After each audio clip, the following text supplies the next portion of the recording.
Et si les expériences spirituelles les plus fortes cachaient en réalité une histoire bien plus ancienne? Et si les textes sacrés qu'on pense connaître par cœur avaient un sens caché qui n'attend que d'être révélé? Aujourd'hui, on suit une piste de questions vraiment fascinantes, des questions qui viennent bousculer ce qu'on croyait savoir sur la foi et sur son histoire. Alors, tout part de là, d'une question très concrète, presque déroutante, qui a été posée après avoir observé une scène dans une église. Pourquoi est-ce que certaines personnes, là, d'un coup, entrent en transe? C'est ce phénomène à la fois mystérieux et puissant qui va être notre point de départ, le fil qu'on va commencer à tirer. Bon, commençons par le phénomène en lui-même.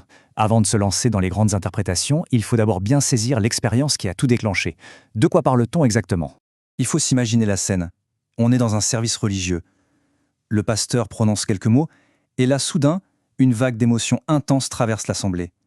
Certains fidèles sont saisis par une réaction physique très forte, une sorte de transe. Alors qu'est-ce que c'est? Une intervention divine? Une simple réaction psychologique? Ou complètement autre chose?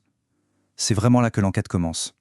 Mais, et si l'explication n'était pas à chercher du côté de la théologie, mais plutôt dans l'histoire? Il existe une autre interprétation, une qui suggère que ces transes sont en fait un écho, un souvenir d'un passé lointain, une réalité ancestrale qui aurait été volée.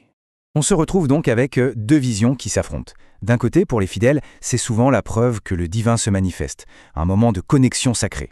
Mais de l'autre côté, une lecture plus historique, voilà là-dedans la survivance de très anciennes traditions spirituelles africaines. C'est le même geste, le même état, mais avec deux origines qui n'ont absolument rien à voir. C'est notre réalité ancestrale volée. Cette phrase, elle est d'une force incroyable. Elle sous-entend qu'une pratique spirituelle a été arrachée à ses racines, vidée de son sens originel, pour être réintégrée dans un tout autre système de croyance. Est-ce qu'une culture peut vraiment en voler une autre comme ça? C'est une question qui résonne bien au-delà de ce simple exemple. Si les expériences physiques peuvent être réinterprétées, qu'est-ce qu'il en est des mots eux-mêmes? Là, on change de terrain. On quitte le domaine du corps pour entrer dans celui des textes sacrés. Et si le vrai sens se cachait, non pas dans les événements, mais dans la déconstruction même des mots? Et là, attention, on touche à un pilier. Dieu a-t-il vraiment sacrifié son Fils? Poser cette question, ce n'est pas juste douter d'un petit détail. Non, c'est remettre en cause la lecture littérale d'un des récits les plus fondateurs du christianisme, pour oser demander, mais au fond, qu'est-ce que cette histoire essaie vraiment de nous dire? C'est toute la différence entre lire un texte comme si c'était un reportage factuel et le lire comme un poème. L'un décrit des faits, l'autre cherche à transmettre une vérité qui est bien plus profonde.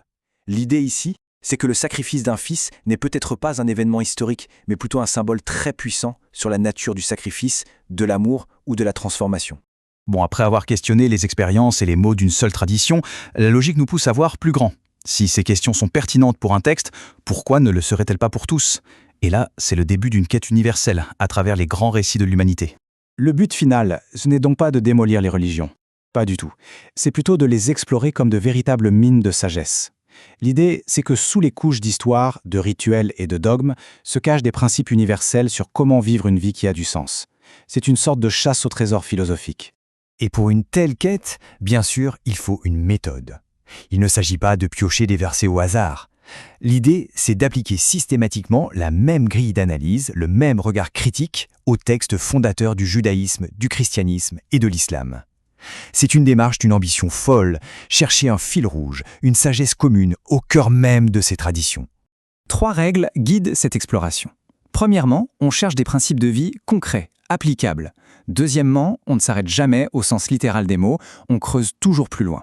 Et troisièmement, et c'est peut-être le plus important, on aborde chaque texte avec honnêteté, sans chercher à éviter les passages qui dérangent.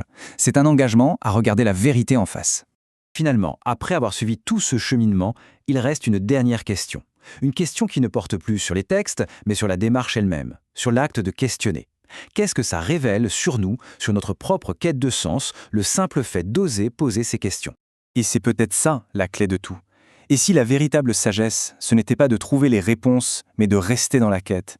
Si le plus important n'était pas de trouver le sens, mais de ne jamais cesser de le chercher? La question reste ouverte.